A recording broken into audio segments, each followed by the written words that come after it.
Priscilia sedang kesusahan, dia tidak mau berbicara dengan orang lain, jadi dia memilih berjalan kembali ke hotel sendirian. Dia berusaha keras untuk menenangkan dirinya. Dia meyakinkan dirinya sendiri bahwa dia ulet dan tidak bisa dikalahkan. Dia perlu membuat dirinya merasa lebih baik. Nona Priscilia, selamat. Priscilia menunduk karena dia terlalu asyik dengan pikirannya. Jika bukan karena suara tiba-tiba pria itu, dia mungkin sudah jatuh ke pelukannya. Saya minta maaf. Priscilia mendongak dan melihat wajah yang familiar namun tidak dikenal.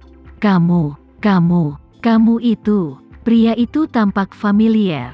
Dia pernah melihatnya di suatu tempat sebelumnya, tapi dia tidak bisa mengingatnya. Aku sudah banyak memikirkanmu, tapi kamu bahkan tidak mengingatku. Sedih sekali. Pria itu menggelengkan kepalanya dan memasang tampang yang sangat menyedihkan. Priscilia memikirkan sebuah nama. Nama itu ada di ujung lidahnya. Dia hampir mengatakannya tanpa berpikir, tapi entah bagaimana dia tidak bisa mengatakannya. Iya, kamu ingat aku. Jadi siapa aku? Pria itu mendekati Priscilia dan mengantisipasi jawabannya. Dimas. Apakah kamu Dimas, dari negara A?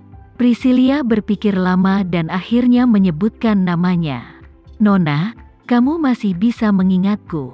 Yah, usahaku tidak sia-sia. Aku selalu sangat merindukanmu. Dimas tersenyum bangga. Priscilia bertanya, mengapa kamu ada di sini? Dimas berkata, saya di sini untuk menghadiri pernikahan Direktur Randy dan Nyonya Randy. Apakah kakakku mengundangmu? Priscilia tidak percaya Dimas akan diundang. Tidak, jawab Dimas jujur. Kamu tidak diundang. Kamu bukan teman kakak atau adik iparku. Jadi, pernikahan mana yang ingin kamu hadiri? Priscilia memandangnya dengan marah, lalu memandang kedua pria yang berdiri di sampingnya. Dimas, apakah kamu punya motif tersembunyi? Jika kamu punya niat buruk, aku tidak akan berbelas kasihan. Saya bukan teman Direktur Randy atau Nyonya Randy, tapi saya teman Anda, Nona Priscilia. Kali ini saya hanya datang ke sini untuk menghadiri pernikahan dan bertemu dengan beberapa orang baru. Jika saya memang punya niat buruk, apakah saya akan muncul di depanmu? Dimas menjawab dengan santai. Dia sama sekali tidak tertarik dengan pernikahan ini. Majikannya memintanya mencari cara untuk menghadiri pernikahan, jadi dia terpaksa datang. Memikirkan tuannya, mata Dimas melirik remaja laki-laki di sebelah kirinya. Penata riasnya sangat baik sehingga tidak ada yang bisa mengenali penampilan asli tuannya sama sekali.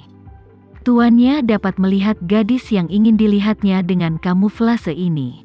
Itu benar. Tapi siapa yang tahu kalau kamu mau mengambil keuntungan dariku? Meski akrab dengan Dimas, Priscilia tidak lengah. Meski kabar pernikahan di Santorini di tepi laut Aegea belum tersebar di media, namun masih banyak tamu yang mendapat undangan. Dan ada pula yang ingin menyakiti sang kakak pun ikut menyelinap masuk. Dimas meletakkan tangannya di dadanya dan memasang ekspresi sedih. Nona, kita dulunya adalah teman yang mengalami suka dan duka. Jika Anda melihat saya dalam sudut pandang yang buruk, saya akan sangat sedih. Priscilia memelototinya dan berkata, baiklah, aku percaya padamu. Jika kamu ingin menghadiri pernikahannya, kamu bisa mengikutiku besok. Bibi kecil, suara lembut putri kecil terdengar. Dirga mengantar anak-anak berkeliling dengan kereta untuk jalan-jalan. Setelah tur, dia bertemu Priscilia. Mendengar suara putri kecil, pria yang berdiri di sisi kiri Dimas memandangnya. Saat pandangannya tertuju pada putri kecil, dia tidak bisa lagi mengalihkan pandangannya. Namun, putri kecil tidak dapat melihatnya. Dia fokus pada bibi kecilnya. Bibi kecil, aku sangat merindukanmu. Putri kecil terjun ke pelukan Priscilia dan mengusap kepala kecilnya ke tubuhnya. Aku juga merindukanmu. Priscilia baru saja tiba tadi malam. Saat Priscilia bangun hari ini, dia sibuk menyapa para tamu. Dia belum melihat putri kecil. Mata David yang berapi-api menatap putri kecil dengan tenang. Mereka tidak bertemu satu sama lain selama setengah tahun. Apakah dia tidak mengingatnya lagi? Saat memikirkan bagaimana lelaki kecil itu tidak mengingatnya lagi, David tampak kecewa dan ada rasa sakit di wajahnya. Bagaimanapun, putri kecil masih sangat muda. Ketika dia pergi, dia baru saja melewati ulang tahunnya yang 4 tahun. Wajar jika dia tidak mengingatnya. Dia tidak berharap dia mengingatnya. Dia hanya ingin melihatnya diam-diam dan tahu bahwa dia bahagia dan sehat. Namun, dia menginginkan lebih. Jika dia benar-benar berpikir sesederhana itu, dia tidak akan melakukannya. Datang ke tempat ini pada saat yang menegangkan di negaranya. Dia ingin mendengar putri kecil itu memanggilnya, Kak David, lirih. Dia ingin memeluk putri kecil itu dan mencium wajah merah mudanya.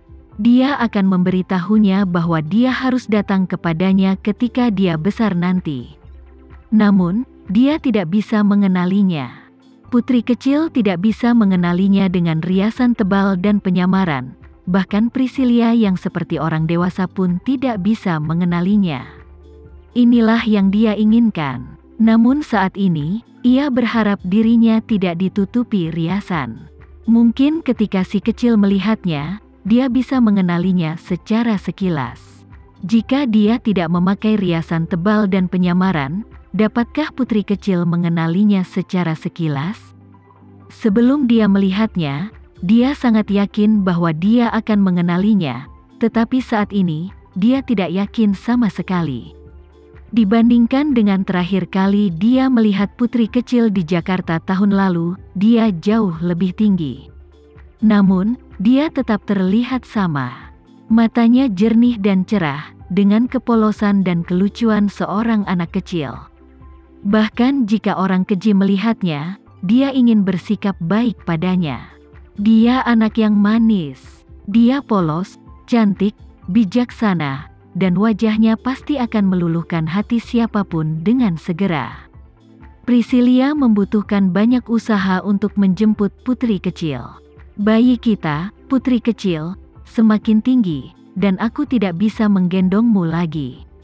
Bibi kecil, aku bisa berjalan sendiri. Ibu dan nenek tidak mampu lagi menopangnya, namun untungnya, dia memiliki ayah, kakek, dan paman. Mereka masih bisa menahannya. Jika kakak David masih hidup, dia seharusnya bisa menggendongnya. Dalam hatinya, kakak David adalah seorang pahlawan yang bisa disejajarkan dengan ayahnya. Aku ingin memelukmu. Meski Priscilia sudah tidak sanggup menggendongnya lagi, Priscilia tetap ingin mencobanya karena dia sangat mencintainya. Aku menyukaimu, bibi kecil. Putri kecil memuji bibinya dan menghujaninya dengan ciuman, yang semakin membuat jantung Priscilia berdebar kencang. Putri kecil, kenapa kamu tidak kembali ke hotel bersamaku? Priscilia mengalami depresi, tetapi ketika dia melihat putri kecil, dia mengesampingkan kekhawatirannya dan sangat senang menghabiskan waktu bersamanya. Oke. Putri kecil mengangguk dengan manis. Melihat mereka akan pergi, Dimas merasa cemas. Tujuan kunjungan mereka kali ini adalah untuk melihat permata keluarga Sanjaya. Sebenarnya, itulah tujuan tuannya.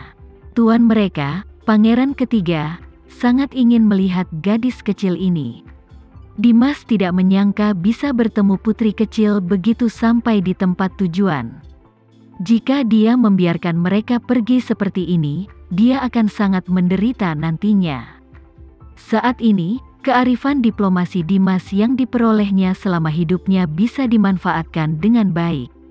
Dia tersenyum dan berkata, "Nona, gadis kecil ini pasti putri Direktur Randy. Dia sangat manis. Saya sangat bahagia setiap kali melihatnya. Dia tahu untuk dekat dengan seseorang, dia perlu pememuji anak itu.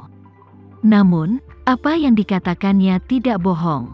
Anak itu memang menggemaskan. Kalau tidak, Tuannya tidak akan mengubah identitasnya dan mengunjungi si kecil ketika situasi di negaranya sangat berbahaya. Saat menyebut nama putri kecil, Priscilia memeluknya erat dan menatapnya dengan wajah waspada. "Dimas, jangan pernah berpikir tentang putri kecil. Besok adalah hari pernikahan Randy dan Putri Bramasta. Jika sesuatu terjadi pada putri kecil, pernikahan akan dipersiapkan dengan sia-sia. Oleh karena itu, saat Randy dan Putri Bramasta tidak bersama kedua anaknya, mereka mempercayakan mereka kepada Dirga untuk menjaganya. Priscilia, kalaupun aku punya nyali, aku tidak akan berani main-main," kata Dimas. Kasihan dia hanya menjalankan perintah.